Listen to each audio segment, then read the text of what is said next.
What is up, subscribers? On this video, we're gonna go over everything you need to know on how to hook up your fans for your LS Swap vehicle. These are gonna be electric fans. I'm gonna show you how to hook them up. It doesn't matter if you have an OEM system, Phytech, freaking Holley Terminator X. I'm gonna show you how to wire everything up. That way, if you watch this entire video, this should answer about 99% of your questions. I'm gonna give you part numbers. I'm gonna give you all the information you need to know. So let's get to it. All right, guys, so let's get started with the fan. First of all, we need to figure out, or you guys need to figure out, the fan you're using. As you guys know, I highly recommend Spal fans. They're very efficient. They're not super expensive, and they'll keep your vehicle cool. Now, obviously, this is not a Spal fan. This is just for demonstration purposes. But you need to figure out how many amps your fan pulls. That's most important. So there's two different kinds of ratings for the fans. So on the fans, you'll have a constant rating. So let's say once that fan gets started and it's consistently running, they're usually, especially if you use Terminator X, any kind of aftermarket computer, or even the older OEM computers, the fans are just on off. The newer stuff is pulse width modulated, so it could range from like 100% to like 50%, 40%. It could range how fast the fan's spinning. But on the older computers and the stuff we're covering today, it's either on or off. So when it's on, it's gonna pull a certain amount of amperage. That's what you need to figure out. Most fans, let's say you got a Spal fan, let's say it pulls around 20 amps, right? There's also a different amp rating for when it starts. Just like anything, once you get it started moving, it takes the most amount of effort to get it moving. For example, a bike, a car, if it's at a standstill and it needs to get moving, that's when you use the most amount of power. Same thing with fans. So when it's at a standstill, and as soon as it kicks on, it's gonna use more than 20 amps. It'll probably need like 25, 27 amps to get started. Once it's spinning and it's consistently going the correct speed it's supposed to be going, the max speed, then the amperage will settle down to 20 amps, what it's rated for. So you have to keep that in mind, because when you get a relay, you wanna make sure that the relay can handle the max amperage and then go down to the regular amperage. That's why when you have relays, for example, this relay here, they have usually two ratings. This is a 30, 40 amp relay, meaning it can handle 40 amps at one time, and then it could handle 30 amps consistently. So let's say you have two Spal fans, right? Let's say each one runs 20 amps. I cannot run those two Spal fans on one relay, because when they come on, it's gonna be over 40 amps. And when they're on consistently, it's gonna be rated at 40 amps, which one relay might not be able to handle. So you're gonna wanna get two relays, all right? So that's just a heads up on the amperage. Make sure you know what amp rating your fans are. Make sure you use good quality amps or good quality fans. Like I said, I recommend Spal because they're budget friendly and they work really, really well. So keep that in mind, guys. Every fan you get for an automotive car is gonna run at 12 volts. So don't worry about that. But make sure you figure out what amp rating it is. Now, most of them, if you only see one amp rating, it's gonna be your constant amp rating. So if you pull up this fan, let's say this is a Spal fan, and you put it up on Amazon or wherever you buy it from, Summit, JX, if you pull it up and it says 20 amps, and that's the only rating it gives you, just assume that that's a constant rating. So you're gonna need more amperage to get it started. So if you see when it says 20 amps, assume it's gonna be like 25 amps to get it started, or 26 or 27 amps to get it started. And 20 amps is what it's gonna stabilize at once it gets running. All right, guys, so that's what you need to know about the fans. All right, so we just touched on it a little bit, but next let's talk about the relays. For relays, this is a part number I recommend right here. I pick them up from Amazon. The reason I recommend these is because they have this rubber part here that seals against moisture, condensation, any kind of water getting in there. This is sealed so that way you don't get the corrosion, because if you start getting the corrosion in these terminals here, it's gonna cause you problems on the road. You're gonna have higher amperage, you're gonna have higher resistance, which will mean you won't get as much power going to your fans. You'll have a lot of power getting wasted trying to cross that corrosion before it gets to your fans. So make sure you pick up some quality relays. Like I said, this is one I've used a lot, haven't had issues with it, and you can see even the wiring itself. So you see the blue one, the yellow, and the red are the main power wires, right? That's where the main amperage goes to the fans. So you can see how thick they are. These are, I would roughly guess, 10 to 12 gauge wiring. If you pick up cheaper relays, they'll have thinner wiring, or they'll have what's called a copper clad wiring. Or I'm sorry, not copper clad. It's called copper clad aluminum. That's what it's called, CCA, or yeah, CCA. So if it says copper clad aluminum, what that means is the wiring is made out of aluminum and it's covered basically by copper. Each strand is covered by copper. So it's not solid copper wire. It's it's aluminum that has copper over it. Kind of like imagine a aluminum wire dipped in copper, right? So it has copper on the outside but not on the inside.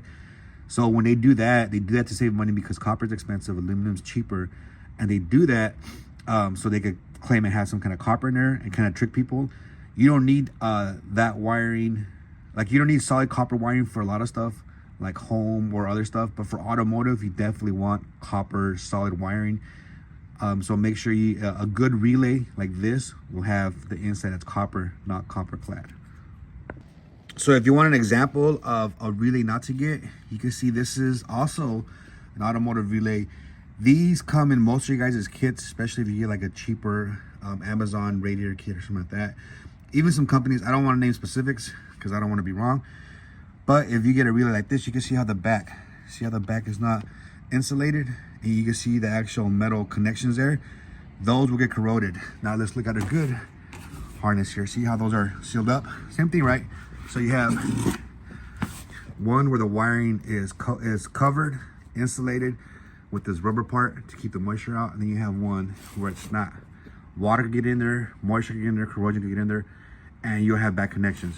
Also, the wiring, this actually looks copper, so that's good, but it doesn't look as thick as this. So this one might say 30 amps. What does it sound there? 40 amp relay. It might be 40 amp peak, and then it might be only able to handle like 25, 30 amps. So I would avoid this one here. If it comes with your kit, I would get rid of it. Pick up one of these relays. Like I said, here is a part number on Amazon. They're not that expensive, especially something like this, where the harness is going to stay intact for the rest of the vehicle's life, assuming it's good. And then all you replace is a relay if it ever fails. So you can pull this relay out, literally place it in there. These relays are all interchangeable, so don't worry about like, oh, does it have a good relay? As long as the harness is good, you could always swap out relays later on if they do fail. Also on this harness, you can see that it comes with a fuse box or a fuse holder, and you can see that fuse holder is also not sealed, so I'd probably avoid that. One fuse holder that I've been using, because it definitely, some of these will say they're rated for 30 amps, 40 amps, but the wiring is not. Like, this is definitely 10 gauge wiring here. Some of them will give you, like, I've seen like 14 gauge wiring, and it says this is rated for 30 amps. So remember, guys, let's say you do use 12 gauge wiring here, or let's say 14 gauge wiring, right? You don't want to use 14 gauge wiring, but let's say your fuse holder says it's rated for 40 amps, and this is 14 gauge wiring. Now that might be true if the wiring is not long. If it goes from like your battery here to maybe like 2 feet out and then powers up something, then yes, 14 gauge wiring might be fine. Even 16 gauge wiring might be fine. But if you're gonna run this from the battery here all the way out to like your fan, that's gonna stretch out maybe like 6-7 feet, you want to upgrade your wiring to something thicker, because the longer amperage travels, the bigger the wire it needs to get there. So that's pretty much what our harness and everything is going to consist of for the radiator fans. I will cover the computers once we get there, but I'm going to show you how to hook all this stuff up here so it all makes sense. And after you watch the entire video, I know it's going to be long, guys, but if you watch the entire video, it's going to answer 99% of your questions on how to wire up your stuff. All right, guys, so let's get started. All right, guys, so one more thing on the relay harness and the relays themselves. I haven't really used these that much, but these are relays that incorporate the fuse on them. If you have a relay like this that incorporates a fuse, you will not need to add a fuse, because this fuse is designed to protect the power side of the relays, which is the big fat wires. That fuse protects the power going through the relay, going to your fans. So if you have this type of relay, you already have the fuse in there. You don't need this. But like I said, I haven't used these that much. I don't know how good the relays are. I don't know how often the fuses blow. So just take that with a grain of salt. You could use these if for some reason it keeps blowing, or you have issues with this relay and you swap out to a regular relay, they will fit in the same harness. Like this one will fit in here or will fit in here. But if you do have issues with it and you replace it with one that doesn't have a fuse incorporated, you will need to add a fuse for it. All right, so let's get started with wiring this stuff up.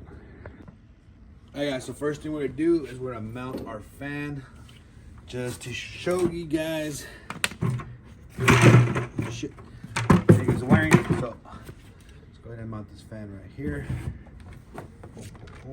Now, obviously, yours is gonna go onto the shroud. This is just to kind of show you guys what we're doing. All right, hopefully that stays there.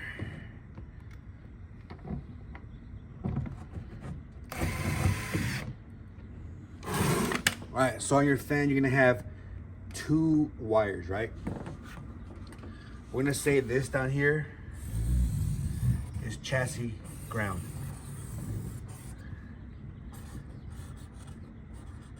Chassis.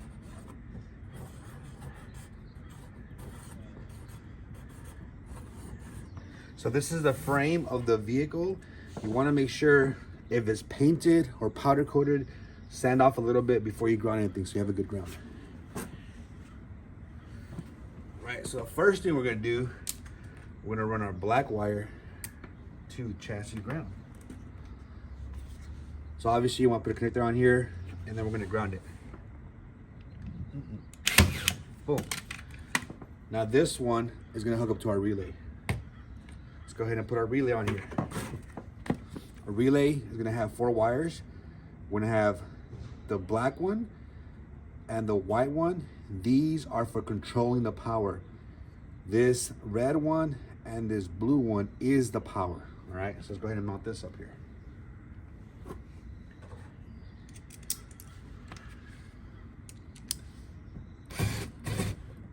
All right, there's our relay, right? Okay, blue power from here. You want to run a connector here. The reason for that is if you ever got to take anything apart, let's say you got to pull your radiator out, you just unscrew this, unplug the connector, pull your radiator out with the fans. If you need to replace a fan or pull a fan off, same thing, you'll put the connector. If you solder it straight to it, what's gonna happen? You gotta cut the solder every time, right? So the blue one is gonna be our power wire. We're gonna hook up the red one to the battery. These two here, guys, it doesn't matter which one goes where, because all it is in here is just a switch, right? It opens them, it connects them. It opens them, it connects them. So it doesn't matter if we have power going here, it'll connect it to this. If we have power going here, it'll connect it to this. So this doesn't matter, but for our sake, we're gonna hook up the blue wire to the blue fan wire. So let's go ahead and do that. Blue wire, let's see if this works. It worked in my head. Let's see if it works in real life. Please don't get stabbed. All right, fuck. Do it again. All right, blue wire to blue wire, we're good. Next, we're gonna run this wire here to our fuse up here, right? I'm gonna go ahead and see, where am I gonna put it at? We'll put it here, it's fine. Boom, boom, boom. This red wire is gonna be hooked up to this red wire. This will be my 12 volts going to the relay. Once this closes, I will have 12 volts going to my fan. Once that gets 12 volts, we will have the ground wire grounding out to the chassis, right? Here, we would have the correct fuse for whatever the relay is rated at, whatever our wiring is rated at, whatever the fan's rated at. So we're gonna go ahead and put a 30 amp fuse here, 30 amp. Because let's say this fan's rated for 20 amps and it might kick up to like close to 30 when it starts off and then go back down to 20. So we're gonna go ahead and make sure that fuse covers that. We're gonna make sure this wiring can handle 30 amps. And remember guys, 30 amps has to be handled everywhere. So it has to be go from here. This wire needs to handle 30 amps. This blue wire needs to handle 30 amps. This ground wire needs to handle 30 amps. It all needs to handle 30 amps. This wire is gonna go from here. We're gonna put our battery here. These are 12-volt battery. This is positive from here. This is positive. This is our negative. Obviously, negative is gonna go to the vehicle ground. Let me check the camera, make sure we can see everything. Perfect. Oh, let me go a little bit higher. There. Okay, cool. All right, guys. Now, when it comes to fuses, the fuse is right here, right? The fuse protects everything after it. So if this shorts out, if this shorts out, if this shorts out, it's gonna pop the fuse. If we have 30 amps above here, anywhere in the circuit, it'll pop the fuse. From here to here, it is not protected by the fuse. So if this shorts out, hold on. So if anywhere from here to here hits the frame or shorts out, this wire will fry up right here. Anywhere between the battery and the wire, wherever the short's at, that will fire up. So if we short out here, this right here will burn up.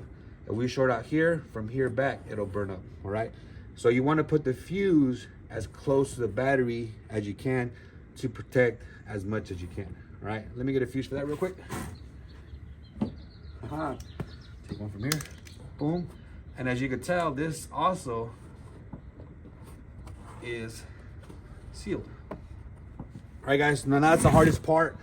Now we're gonna wire up the rest of the stuff here, all right? So this fan here, this white wire, let's put it right here, boom. That white wire, so we have our battery power here. This is gonna go on to, this is gonna be key on power. Key on power. All right, make sure you can see that. Barely, let me lift it up a little bit more. Okay, cool. All right. This is our ignition key. When you turn the key on, this should have power. It doesn't matter if it's cranking or not, it's just the fans, right? It's not the computer for the Terminator X. This right here, whenever we find key on power, we're gonna run that one to this white wire here. So as soon as we turn our key on, this relay will have power on the side that's ready to activate the relay. This is a control side here. This controls the power. This is just the power side. So when you wire up the power side to this goes straight to the battery. So this will always have 12-volt power, no matter what. This always has 12-volt power, as long as the battery's hooked up and the wiring is good and the fuse is good. All right. This doesn't have to be key on power. The white one has to be key on power. If not, you risk the chance of the fans always being on, right? Now we got our black wire here. This is a control side. As soon as this gets to ground and your key is on, this fan will come on, okay? So we gotta figure out how to control that. So this here is gonna go to your computer, your PCM. Doesn't matter if you use Holley, Terminator X. This will go to your computer because every computer, Holley, Terminator X, OEM, will ground out, will send a ground signal or ground out a wire to turn on your fans, all right? All right, guys, so we're gonna hook up this ground wire to the PCM. It's not going to ground, it's going to the computer to get a ground. Once it gets a ground, this will have power on with the key on. That gets a ground. This closes and lets it 12 volts from here go down to here, and then this already has a ground, so it will kick on your fans. This will have 12 volts. If the key is off or it doesn't meet the requirements for the PCM to ground this, 12 volts will sit here. This will not have voltage. This will be off. All right, guys. So the first thing we're gonna do is we're gonna go over the Holley Terminator X. If you run this wire to the Terminator X, the fan 1 relay control is going to be a gray and yellow wire. So you'll have a harness. It's called the input output harness. It has 4 outputs. It has 4 inputs. This will be an output. It's providing something, either ground, power, or something. Your inputs are things that provide input to the computer. Could be a sensor, it could be a AC switch, something like that, or E85 sensor. That's the input. Your output is a computer doing something, either giving a ground to something, giving power to something, something like that. So this is gonna be on your output side. The fan 1 is gonna be your gray yellow wire. The fan 2 is gonna be a gray red wire. All right. So if you're running 2 relays, you could run one relay for one fan, another relay for a separate fan. You're gonna wire up everything the same. These 2 wires, this could, because it's a control side, it probably pulls maybe like 1 amp, if that. So you can actually run this wire if you have another relay next to it, solder this white wire with the other white wire, and then run like a 16 gauge wire to your key on power. That's fine. Same thing for the ground side. If you use both the gray yellow for fan 1 and the gray red for fan 2 in your Terminator X, you could put in each individual relay when it comes on. You could have one come on at freaking 190. You can have the second one come on at 195. It really doesn't benefit you to have them come on at separate times, because if you have, let's say, let's use our imagination. Let's say we have a fan here and a fan here. If this one's coming on, it's probably going to be sucking air from this vent over here where the fan's at, and through here, and maybe a little bit to the radiator. So it's not going to benefit you a lot. You probably want them both to come on at the same time, both to turn off at the same time. All right. These are the settings I recommend. These are the settings that I use. Don't forget, guys, your thermostat on your LS, I believe it opens up at 195. So your vehicle is going to run around 210 degrees. I would say set it up to these settings and you should be fine. So that's for your Terminator X. If you're using your OEM computer, these are the P0411 computers, I believe. These computers are from like 99 to like 07. If your connectors are red and blue, this is the older ones. I think it's from like 99 to 02. If you're using a red and blue connector on your computer, then pin 33 is going to be for your fan number 2 relay. So you might have to add a pin here because there won't be a wire for it already. So you might have to add a pin there. You can take it out from like an O2 sensor heater circuit, or you can take it out from like an evap or whatever. Pull that pin out, pull it into the pin 33 slot, and then you can use this for your fan 2 control and just program your computer to say, hey, I want fan 2 to turn on at this temperature, and it'll ground out fan 2. For fan 1, you're gonna look at the blue connector. It's gonna be pin 42. So for fan 1, all you gotta do is find the blue connector, the blue big connector, look for pin 42, hook that up to here, and then you should be set. You can go in HP Tuner and adjust when the fan comes on and when it comes off. So that's for your OEM setup. If you have a red and blue connector, if you have a blue green connector, the blue is still gonna be the same. It's still gonna be pin 42 for your fan 1 control. But for your green connector, you're gonna have to add a pin to the same one, number 33 on your green connector. Add a pin to that. Pull it off of something that you're not using, like your evap, something like that. Pull that pin out of there. There is freaking videos on YouTube on how to depin stuff. Pull the pin out of anything you're not using that's evap related and put it into slot 33 of your green connector, and then you'll be able to program your HP tuners, your OEM computer, to turn on fan number 2 at a certain temperature. So that's going to be for your OEM connector. If you're one of the weird guys or special guys using Phytech, or maybe one of the guys, you got to hook up, because Phytech is in California. If you got to hook up and you got a Phytech computer that you're going to use, you're going to, the wiring harness on there is labeled, but you're going to use, you should look for a blue wire that's labeled fan 2, and you're going to use a green wire that's labeled fan 1.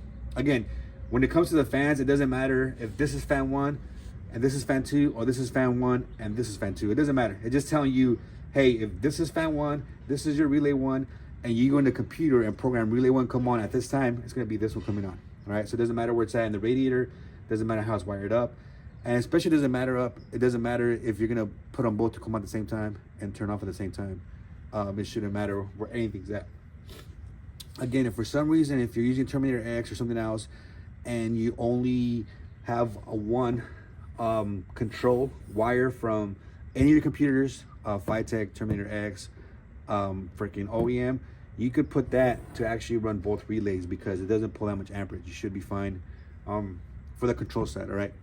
If the fan runs a lot of amps, let's say 25 amps, you want individual relays. If you have a fan, or maybe you just have one big ass fan, maybe it's like a 16-inch fan, use one relay, you're good. If you have fans that are small and they only pull like 15 amps each, you can run relay for those two fans. All right, remember the amperage. If you have 15 amp, it's gonna be 30. It's probably gonna be close to 40 when it kicks on, so you'll be fine to put it there. Now, that's the proper way to hook it up. That's the correct way to hook it up. There is some alternate, lazy, ghetto ways to hook it up, and we're gonna go over those right now. So if you wanna run this into a switch. Oh man, I misspelled switch. All right. If you want to run to that switch, what happens is that switch is set. It's set at a certain temperature. It's going to close on the inside, right? So the inside of that switch, it'll be open, and then the switch grounds out to the frame. At a certain temperature, whatever that switch is set to, you can't adjust it. So you have to buy the correct switch. I would say buy a switch that maybe closes at 185 or 195. Let's go with 195. When the temperature on that switch screwed into the engine block hits 195, it'll close. That'll ground out your relay. The key's gonna be on anyways because obviously the engine's running. That'll turn on your fans. You could hook up two relays to that one switch, that's fine. This is if you're not using a computer to control your fans. Computer is the best way to do it. It's the correct way to do it. The second way to do it, if you're not using a computer, or maybe you have an older car that's not LS swapped and you want to run electric fans, this will be the way to do it, your switch. Because that way this will close at 195 and then it'll open up like at 180. It'll tell you on off temperatures. It'll be on 195, off 180. So you want to make sure you get the correct switch. Then you got to figure out what kind of adapters you need to put that switch and screw it into your engine block. So that's the second way to do it if for some reason you don't want to run wiring to your LS engine. If you have an LS engine, your computer is going to control your fans. Do it the right way, guys. Don't be lazy. But if for some reason you can't, you want to run, you want your fans to come on automatically, use a switch. Now, the worst way to do it, and I've seen shops do this, you guys heard me bitch about it, is a manual switch. The reason this is the worst way to do it, so with a manual switch, you're gonna put it here. You're gonna have the ground go to one side, ground this other side of the frame. It's gonna be open. You close it when you want the fans to come on. You open it when you want the fans to turn off.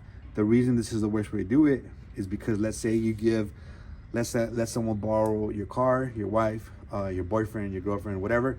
They're gonna forget to turn this fan on. And you're gonna be driving, they're gonna be sitting in traffic. They're not gonna be watching the gauges. The gauges, they rarely make a noise or flash or do anything when the car's overheating. They just show you it's overheating. So pretty soon you're waiting for your Chick-fil-A or your freaking Cane's or In-N-Out, depends on where you're at. You're waiting for your food, or you're somewhere in line, stop and go traffic, the car's gonna overheat, the fans don't come on because they forgot to turn the switch on, and then boom, you blew a head gasket, you fucking cracked the head. That's the absolute worst way to do it. I've seen some shops that are really shady do that way. I do not recommend doing it that way. Use a switch that's temperature controlled if you can't hook it up to the Terminator X or any kind of computer system. Now that should cover everything, guys. There's a few other computer systems out there that run the LS engines. I'm not familiar with them, and maybe they're $100 cheaper, $200 cheaper, I don't know. If they're cheaper, they're probably using cheaper products. I would not recommend that, guys. Stick to the stuff that's already been proven. Even if you go with Phytech, OEM, or Terminator X, they've already been proven. They're on thousands of cars. There's no reason to try to save $200 on a computer and then you just have issues over and over and over again, guys. Again, any questions, comment in the subscriber chat. And this should cover everything you need to know about wiring your fans. I think I covered everything, guys. All right, I'll talk to you guys later.